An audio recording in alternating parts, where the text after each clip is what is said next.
Okay, so you notice that the title of chapter 3 is Karma Yoga, yes? Correct?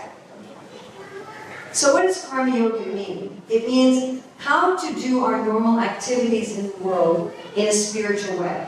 And I think that this is a major question for most human beings. How can I work in the world? How can I do my career? How can I take care of my family? How can I take care of my home, my car, my body, in such a way that I have some connection with the divine? I mean, of course, a lot of people just have their religion as a piece of their life. You know, like one of many preparations in a meal.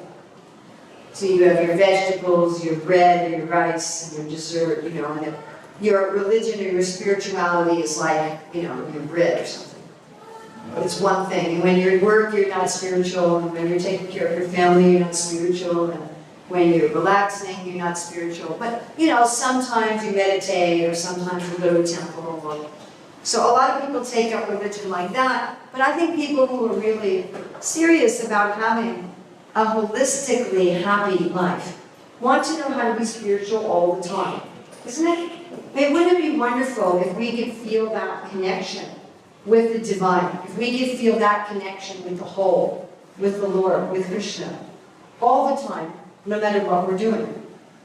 Now, many people think that that kind of state is not really possible. And they have the idea that spirituality means that you give up your work in the world and you go to some kind of secluded holy place, you become a monk or a nun, and you don't have anything to do with the world, because as long as you're working in the world, how can you be connected with the Lord? But the Bhagavad Gita, Krishna tells us, you know, you can be connected with Krishna, with the Supreme Lord, always and in every circumstance. So there's many ways in the Bhagavad Gita that Krishna tells us how to do that. This particular verse is key. This is one of those verses that if you can just get this one verse, you can transform everything that you do in your life. So that everything you do in your life will be full of spiritual joy, peace, wisdom, understanding, connection, equilibrium. Would that be nice?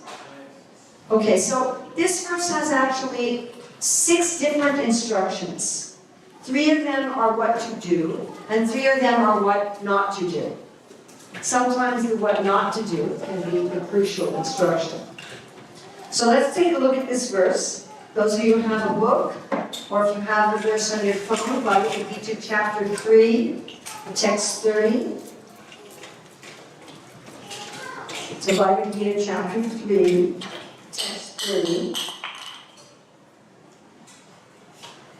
You're going to set up a flip chart for me in here too? So whether Prabhupada can also set up here? Yes, thank you. Excellent.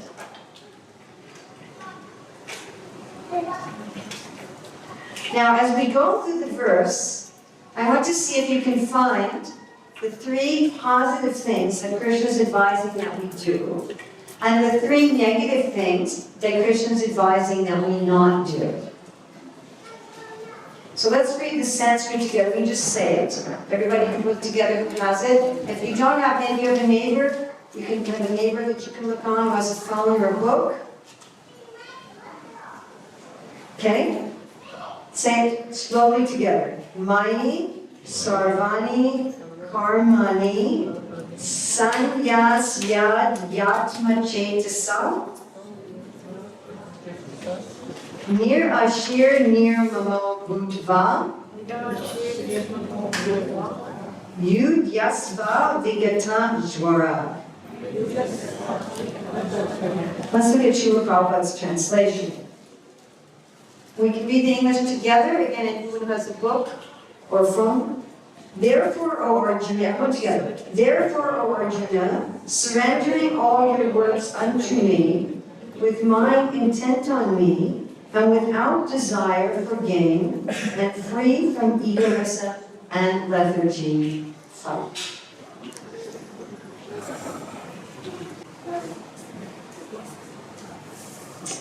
So, yeah, there you go. When you can't have 6 arms, you have friends. Thank you. All right, can anybody tell me one of the positive ones over here?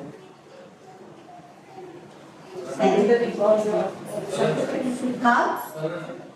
Surrender. Surrendering all your works unto me. Yes, okay. So, surrendering or dedicating. I'm saying words to me, that doesn't mean Urmila, that means Krishna. She's talking. Okay, very good. Anybody can find the next positive one? Full knowledge of me. Okay, we have.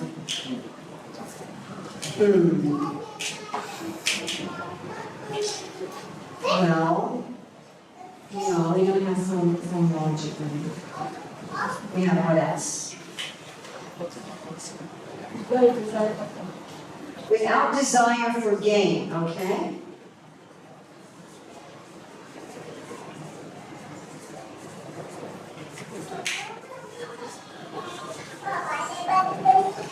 I'm going to look here at the 6 riches, which are all the ways we can gain. And there's one more positive here. Anyone who has a book or a phone, can you find the other positive one? What?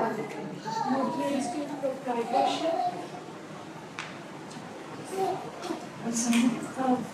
No claims to proprietorship. No, but that's going to go here.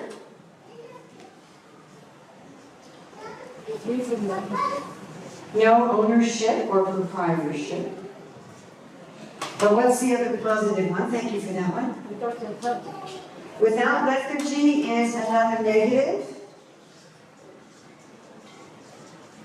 And if you look at the Sanskrit, then you can see no lethargy from fever. Dwara means fever. Okay, we have one more positive, one more negative. Without false ego. Okay, that's our negative.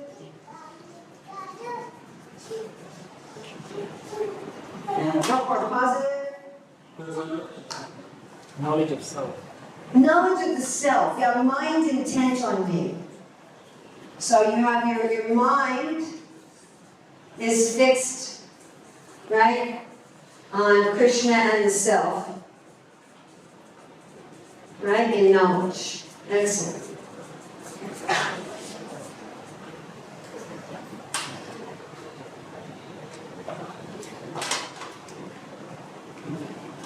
Thank you for the extra couple marks. All right.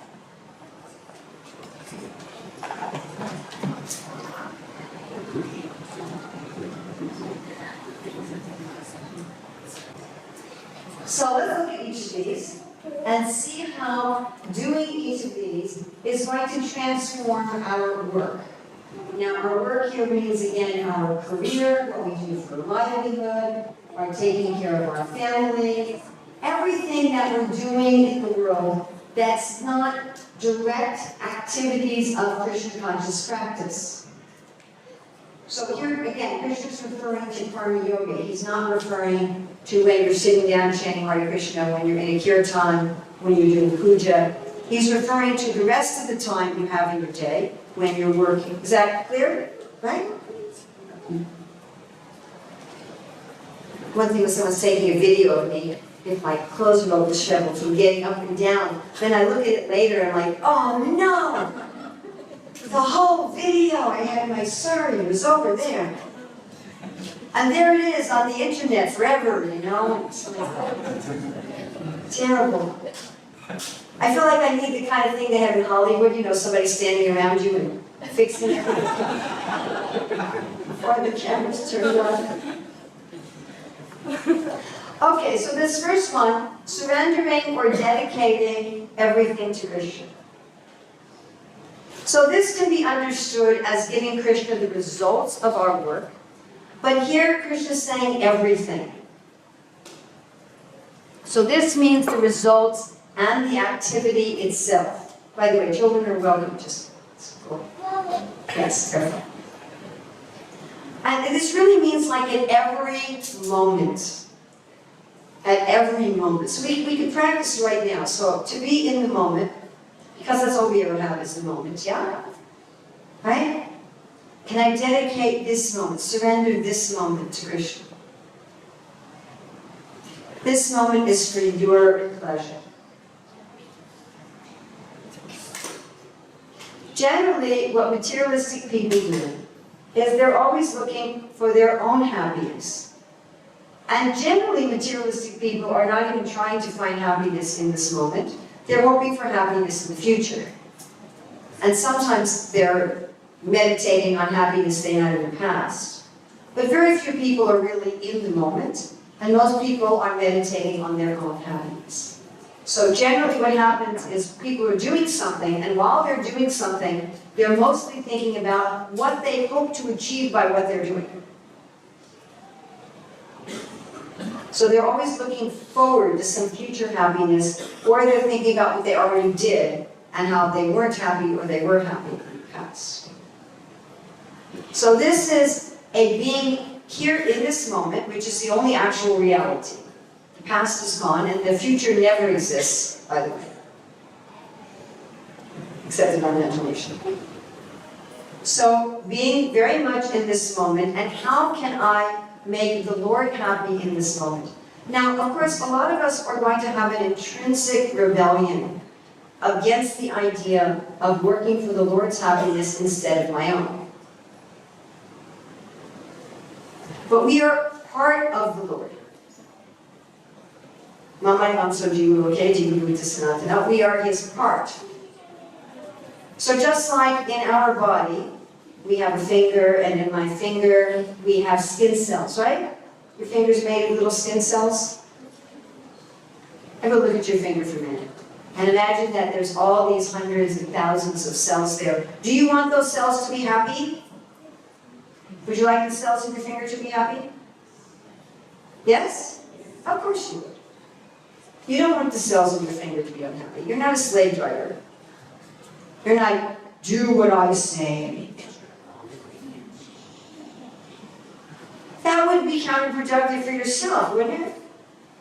You want each of those little cells to get their food and get their oxygen and have their waste products carried away and communicate with all the other skin cells and communicate with the brain, isn't it? Communicate with the muscles and the nerves, and you want all that communication. You want each little cell to go, yes.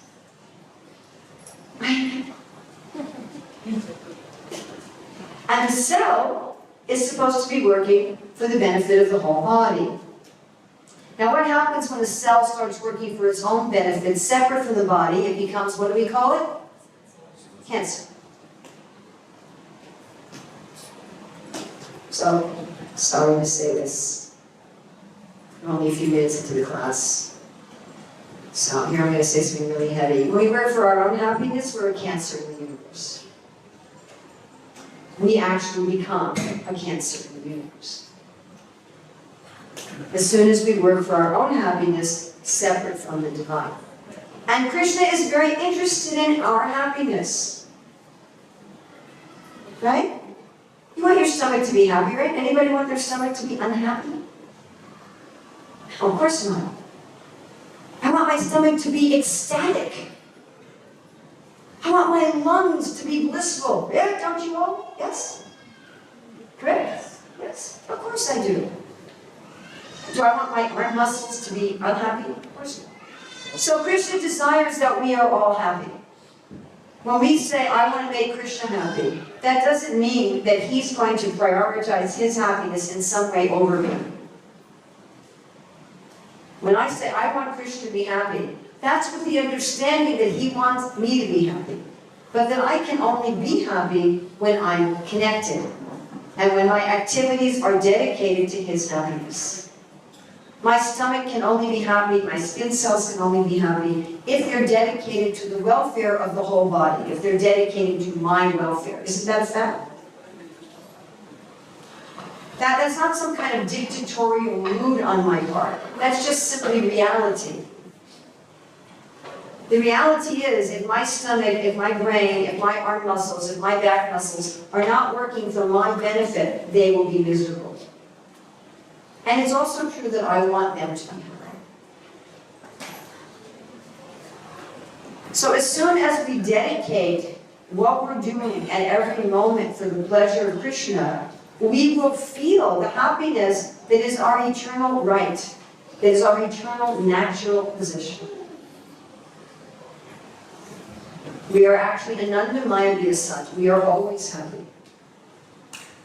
And everything we're doing at every moment can be dedicated to His happiness, as long as it's within His plan. So I can only dedicate everything in every moment to the happiness of Krishna if what I'm doing is in harmony with the plan and the desires of Krishna. Does that also make logical sense? So Krishna is giving some parameters, that there are certain things that you just can't dedicate to Him. You know, you can't dedicate murder and rape and arson and theft to Him, because those things are against the welfare of the whole universe and against the welfare of all living entities and against His happiness. They don't make Him happy. So there are certain things that one simply cannot dedicate to. He'll say, no, I don't want that. Just like certain things people can't do for you because that's not something that I want. Yes? So we learn from the Bhagavad Gita, we learn from the saintly persons, what does Krishna want, what makes him happy. And a lot of it, frankly, is just common sense. What makes Krishna happy is if we're kind to other people. If we take nice care of the earth, if we take nice care of our bodies, if we earn an honest livelihood, it's not some kind of a rocket science. So if what we're doing is what makes the Lord happy, and we dedicate it to Him, then we start feeling more and more and more our unlimited, ever-expanding spiritual happiness, even in ordinary things. Now, if I'm just kind to people and I work honestly and I'm ecologically minded, I may feel some satisfaction that, well, I'm a good person. Or I may feel some satisfaction that other people think I'm a good person. That's material satisfaction. Okay? That's worth something. But what we're talking about here is not that. We're not talking about just be a nice person in the world for your own inner ego of, well, I'm a very nice person. Or more of an external ego that, oh, other people are saying I'm a very nice person. But so we please Krishna. When we work so that we please Krishna, we revive that eternal spiritual connection of ourself as a soul to Him, the Supreme Soul. And we, the soul, start feeling our spiritual happiness. Now, one of the other positives, which we put there third, but I'm going to talk about it next, is to have our mind intent on Him. And it can also be understood as the mind intent on the self. Full knowledge of the self is in the word for word. Adhyatma. In the translation, it's here with mind intent on me. Cetasa. Adhyatma cetasa. Cetasa means your awareness, your consciousness. Adhyatma. Atma is a Sanskrit word that can mean the self, and it can also mean God, the Supreme Self. So to have our awareness be full of knowledge of who I am. So this fact is also very essential and takes our work to a much higher level and a much more authentic level. Because let's say I'm doing honest work and I'm trying to be kind and considerate of people and I'm taking nice care of the environment. But I'm thinking, I'm male, I'm female, I'm Australian, I'm Indian, I'm Peruvian, I'm old, I'm young, I'm single, I'm married, I have a family, I'm a conservative, I'm a liberal, I'm a progressive. If we're thinking that that's who I am, then my connection with Krishna is not very strong. Because I'm not connecting with Him genuinely. I'm connecting with Him in a false identity. Now, even that false identity is his creation. He's created that, you know, I have a old female white American body. That's his creation. But that's not my identity. It's kind of like if you relate to someone just as your clothes or just as your car. You know, it's like you say, well, I'm a Toyota. I'm Toyota. So I can't really relate to you like that. I can't really have a relationship with you. So again, to some extent we can on the bodily platform, because that's also part of Krishna's creation. It's part of Krishna's energy. But it's not our ultimate identity. It's something like if you try to hold hands with somebody while you're wearing a very big mitten. I don't know, you guys probably don't wear mittens anymore. But you know what they are, yeah? You've seen pictures of police, and anything from India, you probably unless you're from the Himalayas, you have no idea what a mitten is. So a mitten is this glove that doesn't have separations for the fingers except for the thumb. It's got this great big thing over the fingers, and then it's got a little thumb. So it keeps your hands really warm when it's quite cold outside, because your fingers are keeping each other warm. But you can't do much with it. And if you've got a big mitten on and you're holding someone's hand, you can't really feel their hand through their mitten. Does that make sense? Yeah? Or it's like you got a huge blanket wrapped around you and someone's giving you a hug, you know, you really can't experience it very well. Or examples given by Srila Prabhupada's guru, it's like trying to taste honey by licking the glass jar. You're having a very indirect experience. So even if I'm in this moment, if I'm not future or past oriented, that doesn't mean in the moment you don't do anything for the future, by the way. So in this moment, you might buy a train ticket or an airline ticket for a week from now, but your consciousness is in this moment.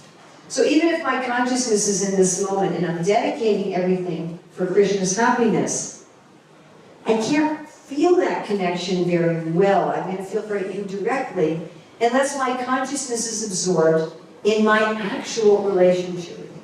So my actual relationship with him is as an eternal soul.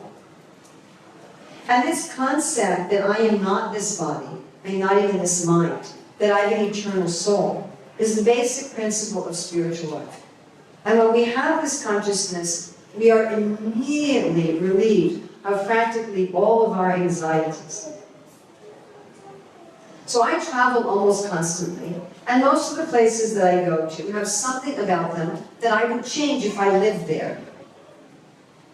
You know, if you're staying in a hotel or you're staying in someone else's house, then the kind of furniture, the kind of artwork, the way things are set up would not be the way you would set it up, right? Yes? So my daughter-in-law told me that a friend of hers who married a man who already owned his own home. And when she married him, she wanted to change the house to her liking. But he didn't want her to because he'd already had it set up the way he liked it. So finally she said, the only way we're going to save this marriage is we have to buy a new home. And that's exactly what they did. My daughter-in-law was not happy about it because this was a very good friend of hers who lived right down the street, and when they bought a new home, they bought it very far away. Huh? So one has to have a sense of, you know, what is it that I like, the genuine self, not something else. And when we have the sense of the genuine self, we're able to tolerate all the difficulties in life because we think, well, I'm just here temporarily. Right? If I'm temporarily in somebody else's house, I don't stress about that I don't like the artwork on the wall. Or I don't like the shade of the sheets, or I don't like where the desk is. I think I'm only here for 2 days. It's not my house. Does that, you understand? And there's a very funny story of this tourist who was visiting a foreign country and rented a home for a week. And the landlord said to her, you know, you haven't brought any furniture in your house. She said, well, I'm only here for a week. Right? He said, well, I have so much furniture. She said, well, who knows, maybe you're only there for a week too. You know, when we remember that we're an eternal soul and we're just passing through this world, you know, we may think, well, I'm going to be here for 60 years or 70 or maybe 100 if you're lucky. That may seem like a very long time. But in the age of the universe, when you compare that 100 years to the age of the universe, if the whole age of the universe were 100 years, then our lifetime would be equivalent to 8 billionths of a second. So as soon as we understand, I am not this body, I am a soul just passing through this life, we're not so affected by the things in this world that are difficult or painful. It's like, oh, you just come and go. I just was just about to see just not super duper dog, I just constitute just about it. We don't tolerate things like, I'm tolerating it. We tolerate things we think, I'm just here temporarily. It doesn't matter. I don't need to get a whole lot of things here. And on that platform of reality, we connect with the Lord authentically. And so we really start to feel His presence. We start to feel our connection with Him. And we start to feel happiness beyond just being a good person in this world. So the third positive thing is without desires for gain. Now you might say that's a negative thing, but the way we can see it as a positive is gain can be understood in 6 ways. We talked about this a little bit last night. So generally we're working for some kind of result. We're working for something that we want to enjoy. Whatever we're doing. Whether we're washing our dishes, or we're working at the bank, or we're writing computer code, or we're driving our car, or we're playing with our kids, or we're playing tennis, or whatever we're doing, we're trying to get some kind of happiness out of it. Yes? That happiness can be understood in 6 ways, which I don't have time to go into in depth. So we'll just describe them very briefly. So one way is called Aishvarya. Aishvarya means, it's related to the word Ishvara. It means when you have some sense of power and control, which includes some sense of autonomy. It's very related to concepts of leadership. Another way that we can feel happy is what's called virya. Virya means strength and health, agility. How we feel when we're running by the beach, or playing some sports, or just a sense of vitality that we have in our body and mind. Then another way that we can be happy is what's called Shri. Shri is beauty, what we call the luxuries in life. Artwork, music, drama, beautiful furniture, nice gardens, delicious food, attractive clothing. And it also has to do with what we call splendor. And Shri also may deal with leadership, but more of a charismatic leadership than a leadership of power. Another way that we can be happy and prosperous is what's called Gyan. Gyan means knowledge. So if we like to understand a lot of things and know a lot of things, read a lot of books, watch a lot of documentaries, take a lot of courses, really try to understand how things work. Then another way to be happy is what's called Vairagya. Vairagya has to do with freedom, renunciation. If we like simplicity, if we like being able to go where we want to go, when we want to go, how we want to go. It's a little different than the power of autonomy. It's more, I'm detached, I'm not so affected by things. Then the last way to be rich is what's called Yasha. Yasha is related to Kirti and Dharma. It's when people say nice things about you because you're a good person. When you have a good reputation. When people can count on you. They know you're an honest, dependable person. They can count on your word. You have a community, you have a network. I was talking to someone today and said, well, I could use this and this and this. He said, okay, I can ask this person, and this person, and this person, and I'll connect you with this person, I'll set you up with that person. That's Yasha. So these are all ways in which we feel rich in our life. We feel rich in our life through power and leadership, through strength and vitality, through beauty, splendor, and charisma, through knowledge, through freedom, and through community. And all of us are trying to be rich in all of those ways, although for each of us certain ways are more important. Some people may really value community a lot more than they value learning a whole bunch of stuff, or more than they value freedom. And other people may value their freedom much more than they value power. Other people really like to have leadership and responsibility. Power is also about responsibility.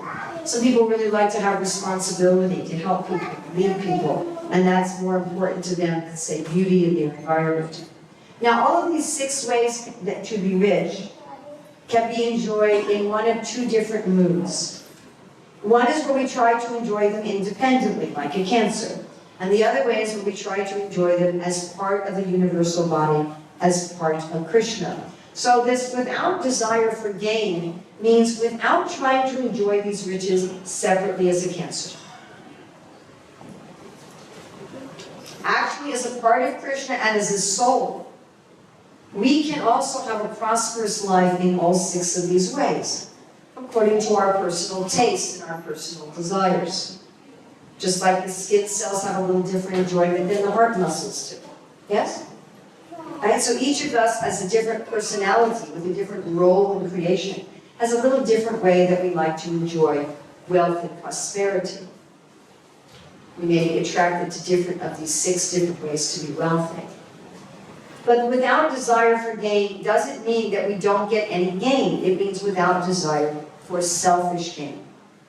That we switch our desire, let me enjoy these riches, Lord, in your service. Let me enjoy them in your service. We can also make a comparison that if you go to the home of a friend, and the friend makes you a meal, and you eat the meal with your friend, that's very different than going to your friend's house, raiding their refrigerator, taking their food, and leaving with it without their permission. Both ways you're enjoying your friend's food. But one way you're doing it with your friend, and one way you're doing it independently, stealing from your friend. So whenever we try to enjoy these riches separately from Krishna, we're trying to steal them. And we become a disturbance to ourselves and to the universal body. And as soon as we try to enjoy them with Krishna, through Krishna, as part of Krishna, then we experience the actual original form of each of these riches. For those of you familiar with our philosophy, it would be the difference between enjoying them under the internal energy, Mahamanastamam Prata, Arim Prakriti Ashritaha, which is personified by Srimati Radharani, who's swung the sea on the altar, or whether we're trying to enjoy these riches through an expansion of Durga Devi, who's riding on a lion with a trident.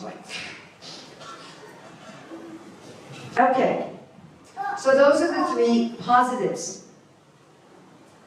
To be dedicating everything at every moment to Krishna, with an awareness that I'm a spiritual being temporarily in this world, superficially having so many identities, and enjoying the results of my work. That doesn't just mean at the end, it means at every moment. Enjoying the richness that comes from my work that's particular to my personality with Krishna, not separately from Krishna. Now let's look at the negatives. So letting go of ownership, not having a sense of ownership, not a sense of ownership of my body. I know that's a very popular thing in modern society. I own my body. I don't know how anybody can think that they own their body. Did I create this body? No, my mother created it. So maybe she owns it. But even she doesn't. She doesn't even know how she created it. You know, a pregnant woman, she doesn't know how the baby's body is just doing it by some kind of mystical power. Well, I'm creating it through the food I eat. But where did you get the food? Well, I grew it. Where did you grow it from? I got the seeds. Where did you get the seeds? Where did you get the dirt? Where did you get the water? Where did you get the sunlight? How can I say I own my body? And at any moment, my body can be taken away, isn't it? Like, bam. I don't even have to be given notice. Like if you're renting a place, the landlord, usually most countries, requires the landlord to give you notice, correct? Imagine the landlord just comes and says, okay, get out. Get out. I don't even talk, get out. That can happen to us. We might get noticed. We might get a doctor saying, got about 2 weeks. Or we might not get any notice, you know? Heart attack, stroke, automobile. Oof. But I'm not old enough. Sorry. You know, I didn't get to fit. Too bad. So how do I own something that can be taken away without even my permission? It's not even a discussion. It's not like somebody comes and says, well, I know, would you like to lose your body now, 2 weeks from now, 5 years, and in what circumstance, and what part of the world do you want to be in, what do you want to be doing? It's not even a negotiation. I mean, maybe, to some extent, maybe, but it may not be. So obviously it's not mine. If I can just take something you have without asking you, without negotiating it with you, without warning you, obviously it belongs to me. Well, I don't even own my body. Do I own my mind? You know, my mind can be taken away too. Just by the way. Also in a moment. I'm sure we all know people to whom these things have happened. But even if you don't die, the use of your body can be taken away. Yeah? Some accident, some disease, you're still in the thing, but you can't do anything with it. So this sense of ownership is an illusion. And as soon as we have a sense of ownership, then we are attached to enjoying the results of our work separately. So giving up the idea of ownership is crucial to letting go of this idea, this false idea that I'm going to enjoy things separately. Then we have here, no false ego. No false ego. So we're not opposed, we in the Hare Krishna movement are not opposed to the idea of ego. We're not opposed to the idea of I am, even the idea of I and mine. Just have the right I am. So this is kind of the negative way of saying to be absorbed in the self, in the real self. Don't be absorbed in the false self. False ego is, you know, I am this particular body, I am this particular mentality, and that's who I am, and that's who I have to work for. I have to work for the pleasure of that imaginary, temporary being. So they have to go together. Being absorbed in my spiritual identity has to be coupled with letting go of the false identity. Now that doesn't mean we don't do anything superficially according to the false identity. Even though as an eternal soul, I'm nobody's daughter, nobody's son, that doesn't mean I don't take care of my parents. But it means I take care of my parents to please Krishna, not because I'm their child.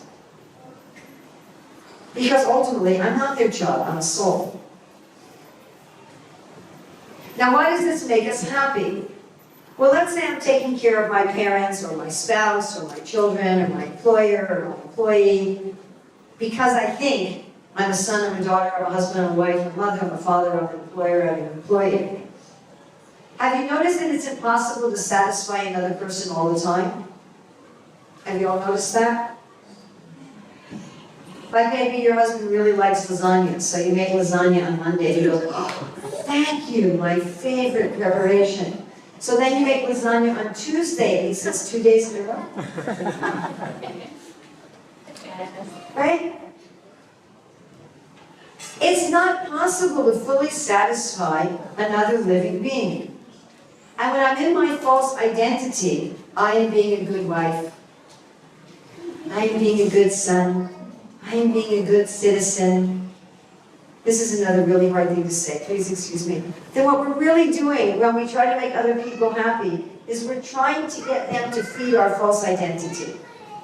Then the reason I want my husband to like my cooking, or my wife to like that I cut the grass, or my children to like that I took them to the park, or my employer to like that I finished my job a week early, it's so they'll feed this ego that you're a very good employer. You're a very good mother. You're a very good son. This is a little hard to say. And I don't mean to offend anybody. I struggle with the same thing. I'm not picking on you. But as soon as we try to please somebody within the realm of that false identity, we're really, really just looking for confirmation that I am good in my false identity. So I can pat myself on the head, I'm a good husband, I'm a good daughter, I'm a good citizen, And so the other person can pat me on the head. And so when the husband says 2 days in a row, and then the wife gets angry or frustrated or sad because she's thinking, oh, he's saying I'm not a good wife. Oh no, my false identity is being threatened. And that leads to all kinds of sorrow and grief and anger and bewilderment and disappointment. That I've worked so hard for so many years to try to be a good student, to try to be a good employee, to try to be a good citizen, to try to be a good son, good daughter, good husband, good wife, good mother, good father, whatever it is, good banker, good position. And I never quite make it. Or when I think I made it, the next minute I haven't made it. And as soon as instead we're trying to act as a soul, my business is to please Krishna, and this other identity is simply superficial. I make the lasagna to make Krishna happy with how I'm trying to take care of my husband, not to make my husband happy directly. I take care of my mother with Alzheimer's, so Krishna will smile at me. My mother may not even remember that I'm her kid. And when I do that, when I let go of that false ego, then I can be happy and peaceful whether other people appreciate me or not. Wouldn't that be nice? Wouldn't it be nice not to be dependent on other people noticing what I've done and other people appreciating what I've done? Or me even appreciating what I've done? Wouldn't that be nice? If even when I make a mistake and I'm thinking, oh, Urmila, you're really a fool, I can still be happy? Wouldn't that be cool? Okay, I'm a fool, I messed up, but I was trying to make Krishna happy. And so I feel happy in that. Wouldn't that be nice? Yes? All right, and the last one is no lethargy from fever. Jwara means fever. Now, it's interesting that fever can have two very different meanings. One can be the kind of fever you get when you're sick. Your body gets hot. And when we get that kind of fever, we generally become lethargic. We don't want to do anything. I'm sick, I don't want to do anything. But also, fever can mean kind of the opposite of lethargy. We can say they're doing very feverish activity. Yes? The word can also mean somebody who's almost hyper. But someone who's feverish in that sense is not acting intelligently and with discrimination, isn't it? If you're doing feverish activity, it's almost as if your brain is not in order, correct? So either way, and it happens too when you get a fever. You know, if you get a high fever, your brain can get out of order. I've experienced that. Where I had such a high fever that I didn't even understand what was going on around me. So this overwork, this excessive busyness, or just not caring, to be lethargic, both of them are considered to be feverish. They're both considered to be a diseased state.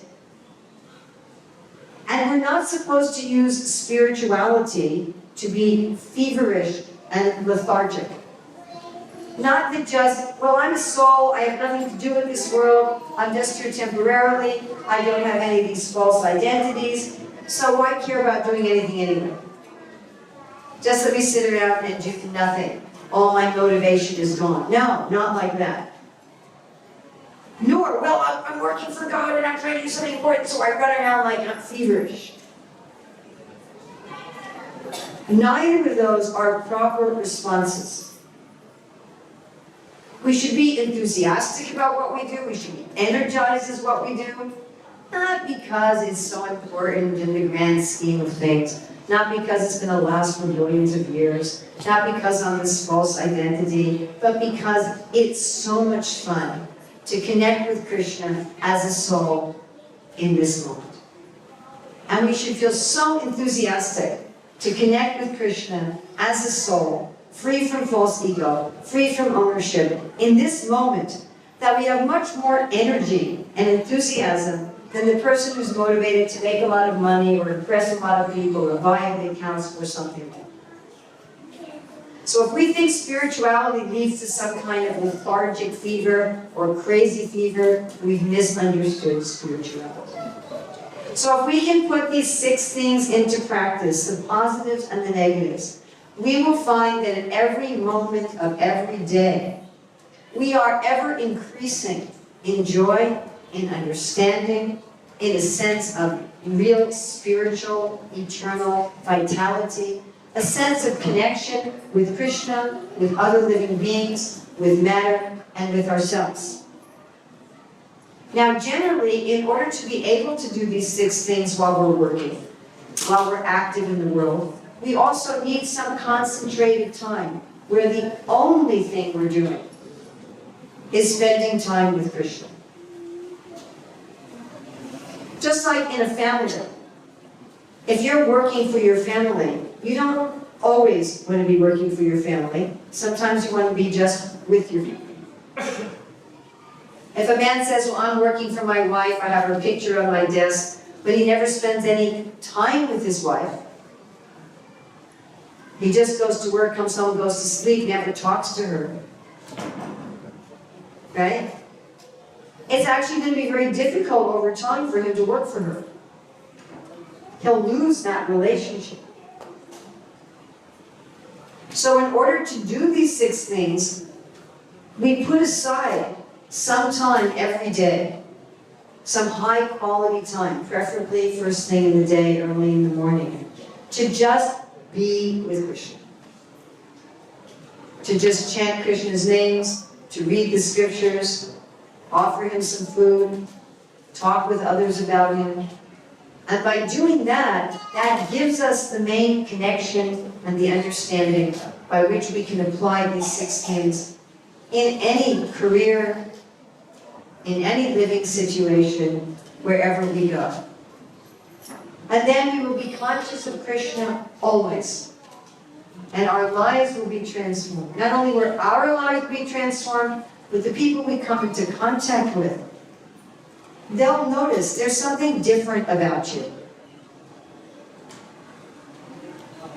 And just our very presence will affect other people so that they'll also get some impetus to want to live spiritually. So thank you very much. I suggest that you go deeper into this wonderful book, the Bhagavad Gita. If you don't already have one, please pick up a copy. Study it. It's the kind of book that you can read over and over and over and over again. And every time you read it, you will find new insights, new understandings, and a real way of achieving everything you could possibly want beyond what you could imagine. Thank you very much. Hare Krishna.